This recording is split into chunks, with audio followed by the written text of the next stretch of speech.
welcome back from the break.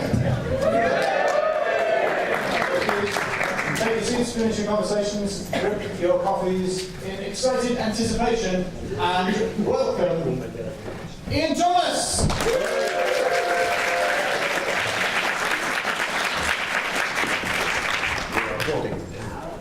Right, hello everybody, my name is Ian. For a start, I'm not checking my messages, I've got my notes on here. It's not that I'm not paying attention or anything. I used to be a games programmer, working on game mechanics and game mechanic design. I have also written and run live events, immersive things, theatre. I spoke about LARP here a couple of years ago. I also wrote an Napoleonic zombie movie and children's books about Cthulhu. These days I co-run this company, Talespinners. We help out companies with story, dialogue, plotting, consultancy, voice direction, that kind of thing. And as a result of that, I wanted to talk about this really today, which is telling stories without words. One of the things we find ourselves doing a lot is we have whole chunks of text and we're trying to make there less text. Partly because it bores people, partly because it's expensive in some cases, particularly when we've got localization and things going on, partly because there are other ways to do these things. In a way, this is a companion talk to what Chris did this morning. It also features some camera angle stuff and Lord of the Rings and Daniel Craig, coincidentally. But yeah, as a writer, never, as a games writer specifically, never quote by the word, because you spend most of your time trying to take those words out and doing it another way. This is kind of an entry-level talk. I guess I'm going to rush through a whole load of different things. I hope, I'm sure some of them will be familiar to you. I hope there'll be some bits and pieces in here which will just let you evaluate what you're doing, maybe through a slightly different lens or add another thing. I'm not going to talk about games which are purely without words. I'm going to give some examples of that. But really this is about enhancing what you're doing with words by using other things alongside them to kind of emphasise the point or indeed contradict it. Just before we get started, I found this as I was doing some research, which is from a Buster Keaton movie, Buster Keaton and Kathy Maguire, I think. Just look at what's happening with the shadow in the background compared to what's happening in the foreground. And it's just a lovely little piece of work. Anyway, a little piece of subtext. So let's kick off with something a bit obvious, which is environment. Now, without the use of any words apart from hot dogs and delicatessen, this shot from Bioshock Infinite just says everything about the environment. I'm not going to go hugely into visual design, but the architecture talks about a particular triumphalism, the massive statue of the guy who they all think is obviously important, the fact that there is magic going on in the world or weird tech of some sort, the kind of vintage feel to it is all there without you ever having to explain that. And I hope as people who use visuals as part of their medium, that's a pretty easy thing to grasp and understand. And you can make what's very similar mechanics feel completely different just on the choice of the aesthetics that you use. This obviously slightly cartoony platformer. This is a thing called The Siege and the Sandfox, which we're working on. Slightly cartoony platformer, but because of the feel of the visuals around it, he probably isn't in a place where gravity doesn't apply. There's probably danger in here, there's probably death, as opposed maybe to something a bit more cartoony, which is essentially the same kind of mechanics, but if he sprouted wings and flew off, you wouldn't be terribly surprised if you hadn't encountered this game before. Similarly, this is very, very similar presentation, very similar basic mechanics, but is obviously giving you a much more dreamlike quality to everything and also sinister. Very, very kind of simple stuff. And you can change the feel of a place just by the way you light it, by the way you frame it. If you imagine, this is the same scene, 5 different colour palettes, and if you imagine, say, somebody did a line like, oh, it's good to be home, and they're looking at a beautiful, sunny little town, contrast that with, oh, it's good to be home, over lava death version of your home, and the words just change, obviously. But diving a little bit deeper into just kind of look and feel, this is a shot from a game called Solo, which I worked on a couple of years ago. It's deep under the ocean and you're inside a deep underwater base, and there is a gigantic steel door, several of them in fact, between sections of the base. And here we have a gigantic steel door, and that's fantastic, and it tells us a bunch of things.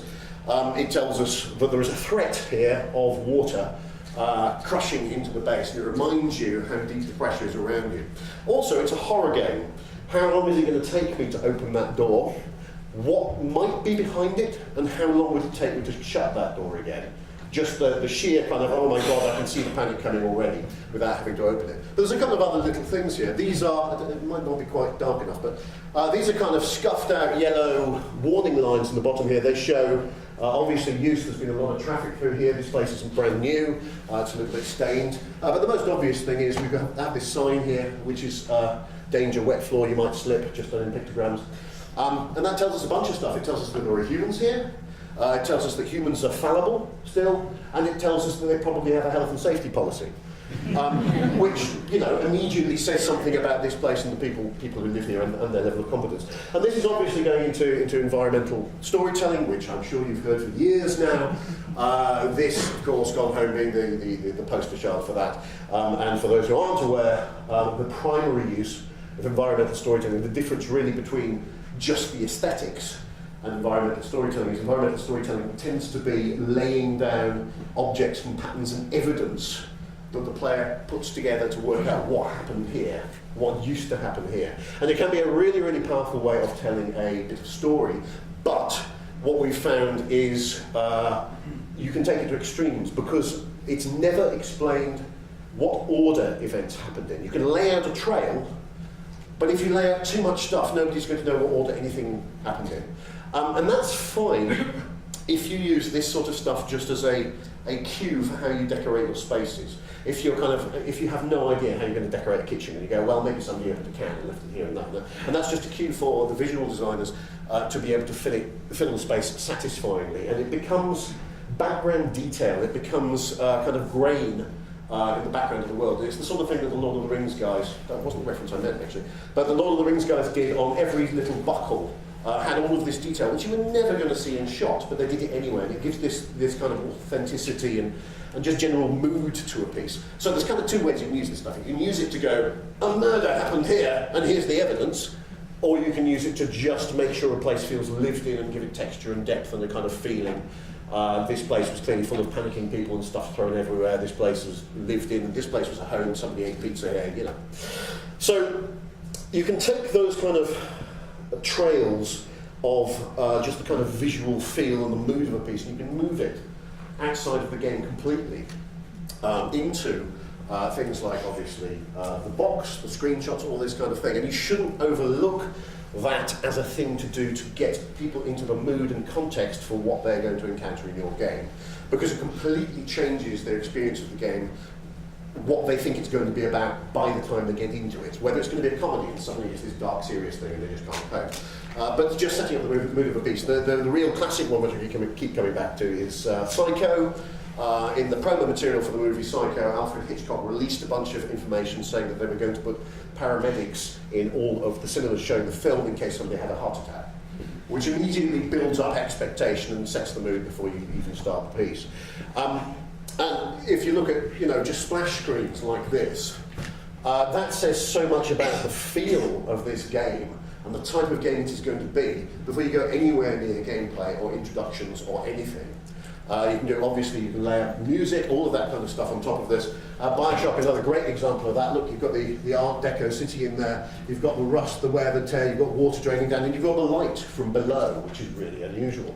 And it just says so much about the mood before you go in. Dragon Age, obviously BioWare went to town and just splattered blood all over it. That's a design choice, but actually it worked for them, and it got, in a time when there was a lot of quite comedy fantasy, a lot of sort of fable and things like that out there, they very much went, here is our line in the sand, we're just going to cover everything in blood. And that works, and that motif, you can see on the poster, and they just get that. So, talking about that sort of motif, let's move on briefly to symbols. And this is going to be something which, it's hugely deep, so I'm not going to go through all of it. I'm going to go through a couple of practical examples. So obviously, if you have recurring symbols, such as the splattered blood, or recurring objects, key objects, which keep coming back in your story as a repetitive motif, then the players will attach some importance, some significance, and they'll understand how it works.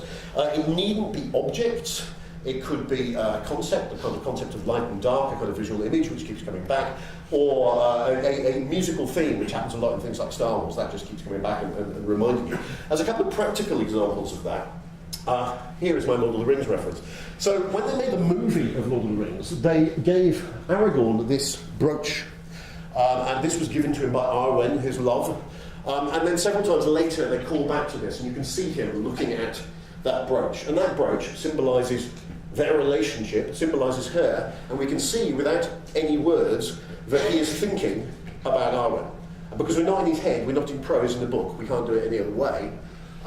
We could have somebody saying a line such as, "Oh, Aragorn, are you thinking about Arwen again?" And that would just be cheesy and terrible. But this just does all of that without you needing to do that. Similarly, for those who have watched Stranger Things, and I will try not to spoil too much, when Eleven is using her powers, she obviously does a kind of frowny brown thing and puts her hands out. But when she's using her powers and it's tough, you get this trickle of blood down from her nostril. Now, not only does that say she's using her powers, once you've seen that a few times, you see that, get that repetitive thing. It also says she's frail, and it says this thing is difficult. And she's putting her all into it, and that's really cool. And then, towards the end of series 2, try not to spoil, but she has to use a lot of power, and she bleeds in both nostrils. Which, you know, great, ramp it up. And it's just those little visual, repetitive things. And I hope she doesn't go any further, because I dread to think where else she's going to bleed. Sorry. Right, let's skip to Chris's talk this morning. So, framing of a scene. This is from What Remains of Edith Finch. This, again, is all about environmental storytelling. But what they're very good at, as a company, is guidance through a space. So, forgetting this image as it is here, if you came into a room this cluttered, you'd probably go, okay, there's a story to be told here. I'm going to have a look around, I'm going to start exploring the items, pick up things, look at notes, that kind of thing, get an idea what's going on. What they've done here is just by carefully lighting it, they have gone, this is the important spot in the room to pay attention to. This is the centre of everything and where things radiate out. Go look here first, and look, oh, the same chair is over there in the picture. That tells us who lived here. And then, so they very much focus your attention on a particular spot, and then they let you explore from there. And because this is a 3D space, that's one of the few ways you can do that, because you can't control camera angles. What you can do is you can control the way that somebody comes in through a door. So that if, for example, the doorway goes this way, and the room's over here, and I turn around to look at the room here, what's happened is I have a reveal of that side of the room to that side of the room, which is effectively a camera pan, which I'll talk about in a minute. So you can control the way that the person sees a space and the framing of it, but a light is a really good and really simple way to do that. You see that in a lot of 2D adventure games. Talking of which, cameras. So I'm not going to go into huge detail about this. Obviously we're thieving stuff from cinema, as Chris said earlier, and that's partly because that cinematic language, that grammar is so inculcated in our heads because of all the stuff we've consumed over the years that we can use that and play tricks with it. I do want to talk about briefly about the pan and the zoom, just as storytelling techniques. What they actually are, the pan, I hope people know, a pan is kind of moving across a frame like that, and a tilt is looking like that. We'll come to the zoom in a second. And what those are storytelling moments. They are reveals. When you start a scene, you see a little bit of it, you learn a little bit of stuff, learn a little bit more, learn a little bit more, oh, and there's a thing. And you can use that either to back up the information you've already seen, or you can use that to surprise them at the end. Here's a fairly simple one from Shutter Island. So we have a lonely, lost seashore somewhere, maybe an island, maybe something, and here we have a lighthouse. Oh, danger of storms, wreckage, there is danger sleeping here in this place. And it just gives a little bit more than the first shot of the pan, and it's a slow reveal. Had you done that in one shot, that realisation kind of moment isn't there. If I press this button, what happens? It stays black, hooray. So a zoom, or a dolly, depending on how you're doing it, works in a very similar way. A zoom out, when you're focusing tight on somebody's head and you pull out like that, or an object, it's another reveal. It says, here is a thing, and now here's the stuff around it. Yeah? And gradually reveals that stuff. A zoom in is far more interesting. It's used generally in two kind of ways. Firstly, it can be used to get inside somebody's head. They are thinking about a thing. They're not thinking about anything in the space around them. They're thinking about something somewhere else. You focus in closer on the head and you're cutting information out of the side of the frame, and you end up there in front of them, and they're clearly not thinking about that. They're thinking about whatever they've been talking about for the past few minutes, or whatever object they just looked at. Similarly, if you can also use zoom to show somebody's concentrating. If you're looking from somebody's point of view, and you say cut to an object, so you've seen their face, you cut to an object, and you zoom in on that object or that person, they're ignoring everything else and they're thinking really hard about that thing that they're looking at. And you can use that for all sorts of tricks. A simple zoom example here. Here is Mr. Daniel Craig. He's thinking very hard about a thing. We know what it is because we saw it in the previous scene. He's thinking really hard about it, considering it. In fact, really, really hard about it. Really hard about it. And then the director's being a bit of a bastard to us. And this is a reveal. Here he is. He's wearing a balaclava. He's somewhere out in the woods. And as the last punch of the reveal, he's holding a gun. So a nice little zoom reveal. Obviously, you could do all those as still shots, but they're nothing like as powerful. What are we talking about now? Oh yeah, camera angles. Pretty much as Chris was saying, if you go high on something, they feel small and weak. If you go low on something, you're probably the less dominant figure in this particular scene. Chris briefly mentioned this as well. I just wanted to come back to it because this is taught pretty badly at film school. This is the kind of thing which might fit with what you're doing in visual novels or the kind of dialogue scenes you get in Mass Effect, that kind of stuff. The framing of these characters isn't sort of to do with aesthetic choice, really, in terms of, I want to see her whole coat and I want to see her from the waist up, which weirdly some film schools seem to teach it as. It's actually about personal space. The person we see in the shot here, up to about the medium-long shot, is probably a stranger to us, to our viewpoint character. The mid shot here, we know who she is. We know her. Here, she's a friend. Here, she's a close friend, or protagonist, or antagonist, because she's getting into our personal space. Here, she's probably a lover, or a nemesis, or whichever way you want to frame it. Here, we're probably inside her head, thinking from her point of view. I've got a long rant about how that developed at some point, but find me in a bar. But it's worth thinking about that. If you're cutting between two characters, for example, and one is your protagonist, they should almost certainly be closer in, and you should think about their relationship to the other person. Is it a stranger? Is it somebody close up? Another cinematic thing which is buried in our heads, which is kind of weird. For platform games, mostly you go from the left of the screen to the right of the screen. Most of them. And the reason for that is that in the Western world particularly, we are used to the idea of progress being from the left to the right. It's partly because it's how we read, but your idea of a timeline of history or Lottie's slide about how an item floats through the production phase goes from left to right. That's what we're used to. So people make progress from left to right. Happens in cinema all the time, whether you notice it or not. Most of the time in Western media, when the characters are making progress, when they're the good guys, if you like, they're going left to right, in most of the movies.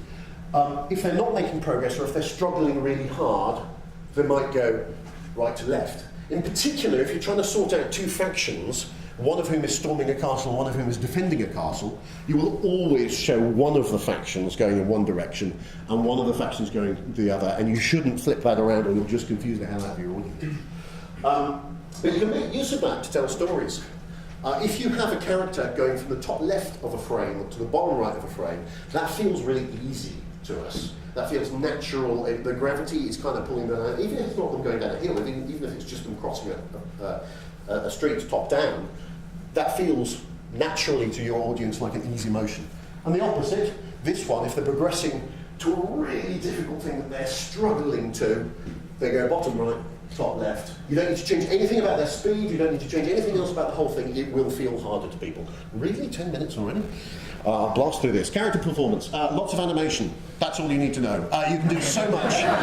You can do so much with animation. I don't want to go too deep into it. Obviously, you can say things about the story and character design. What's interesting about it from a storytelling point of view is you completely undercut a line by having the body language of the character do something different to the line that they're delivered, which gives you subtext and is worth thinking out.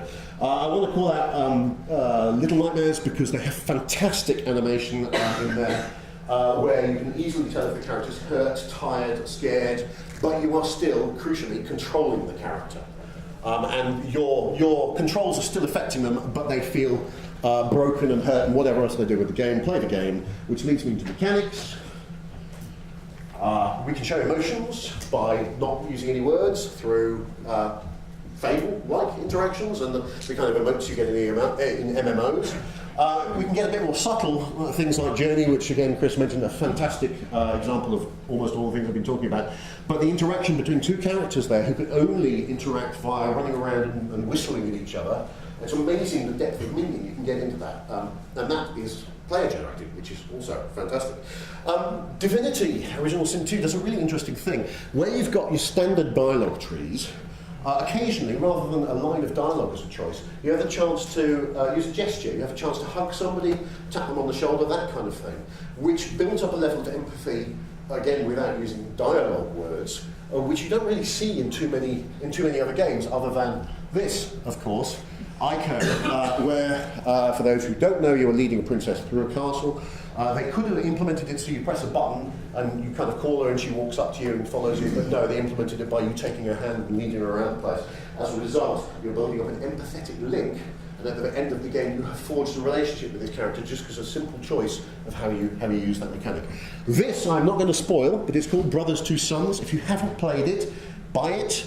It's not that long, play it from beginning to end, and it will show you something about game mechanics and storytelling which you will never see in anything else. It couldn't be done in any other medium. It is fantastic. Spec Ops The Line has an amazing set of non-verbal choices. For example, you have a crowd of civilians over the body of one of your fallen comrades. You have two verbs, move around and shoot. And you can clear that crowd, and the natural reaction is to, of course, shoot them. You can shoot in the air and scatter the crowd, but nobody lays that choice out for you. It's just a question of how you use the mechanics and the verbs which are available to you, which is an amazingly powerful moment. I'm going to skip over our music, because it'll take too long. I'm not going to talk very much about audio and music, which is really sad because it is fantastic, but I hope from cinema, from almost everything you've seen, you can see how audio can create a creature in people's heads even when it's not there on screen. You can create ambience to a space and storytelling to a space through what you're laying down in terms of environmental tracks. You can create sound cues to catch people's attention, and of course music is hugely underused still in most games. Even if we were to use the kind of cheesy sad piano that you get in soap operas, that would be better than a bunch of games that are out there. And it can massively enhance mood, and if people are in the right frame of mind, they won't even notice the music, it'll just go straight to their brain and change their emotions. Briefly, other senses. Touch I talked about briefly in Divinity as a thing we can do, but obviously there's rumble feedback. Again, don't overlook the subtlety you can get out of rumble feedback in the controller. If you do it right, it will massively enhance the experience without the player noticing that it's happening. They'll just tune it out. They'll realise, for example, if they pass into a magical zone, and every time you do that, you give them just a little rumble on the controller, they will recognise that as a recurring motif, and they'll know exactly what's going on without needing to pop up big words saying, we're in a magic zone, or anything like that. They can just get that feel for it. Bizarrely, smell and taste are also things we can do. The best example I've had of this recently is Dishonored 2, where you have a whole lot of rotting corpses surrounded with flies. You have the sound, you have the juiciness of the textures, and you have the kind of glistening nature of everything, and you can smell those corpses. And you can also flag it by using words, which is the reverse of what I said at the beginning of the talk, but you can have a character call out how badly something smells. And if you get those cues right, you'll start to make the player feel that queasy as well. Similarly with taste, you can have, glistening fruit or whatever it happens to be, and you can trigger those centres. And then, nearly finished, omission. Sometimes the most powerful thing you can do is just rip the thing out entirely and not show it. Take the monsters out, go back to Alien or Jaws, take the monsters out.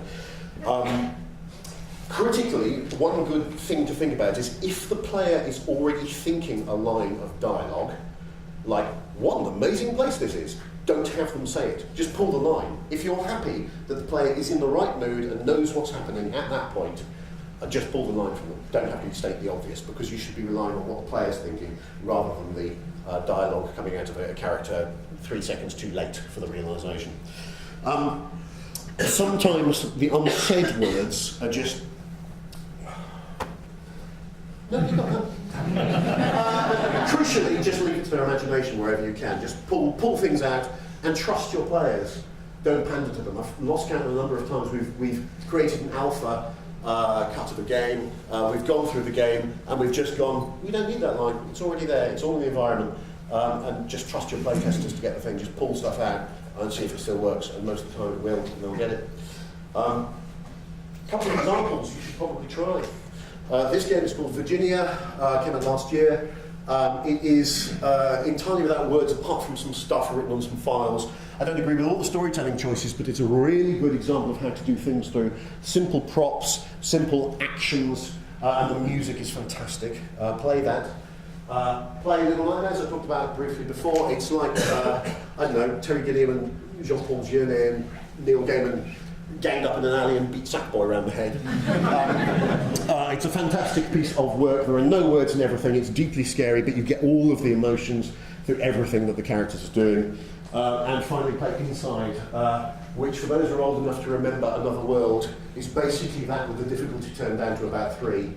And it tells a fantastic story without any word or anything verbal in the game at all, through interactivity. It doesn't pause for cutscenes or anything like that. Everything is told in the background as you play the game through, and it's got, I don't want to spoil it, just play it.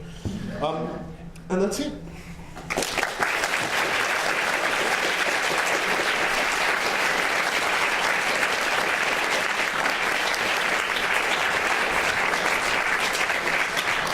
So, apart from why did you put that terrible joke in at the end, any questions? I was wondering, when using cameras, most of the games show like the full width of what's happening, like they don't mask anything or anything like that, but do you know maybe examples when games actually try to experiment with aspect ratios of the that's interesting. So there are a whole bunch of games out there which actually experiment with using a physical camera, such as Outlast, for example, where your only light source in this horror game is to pull an IR camera up to your face, and that obviously constrains what you're seeing and makes the whole thing feel more kind of boxed in. People do play with aspect ratios as a simple kind of signifier to the player that they're going into a cutscene. I mean, that was a very old thing, that people are doing it a lot less. I can't think of any. The only one I can think of is a game which is entirely designed around a camera. You are solving clues by figuring out different depths of fields and kind of trying to focus in on individual detail. I don't think well, that happens. There are obviously moments in games where you're looking through a viewfinder on something, or you're using a telescope, or that kind of thing. Where it's most widely used, I guess, is just by visual designers on forcing you to see specific things. So, for example, if they want you to see a specific feature in a room, they might make it so that the only way you can see that is through a narrow slot or something like that, and you won't get the full reveal until you go around and see it from another angle. That gets used a lot in horror games. But no, otherwise. Ian, I'm afraid I'm going to have to full time. I talk too long. I'll continue on time. Yeah. Sorry, guys. Cheers.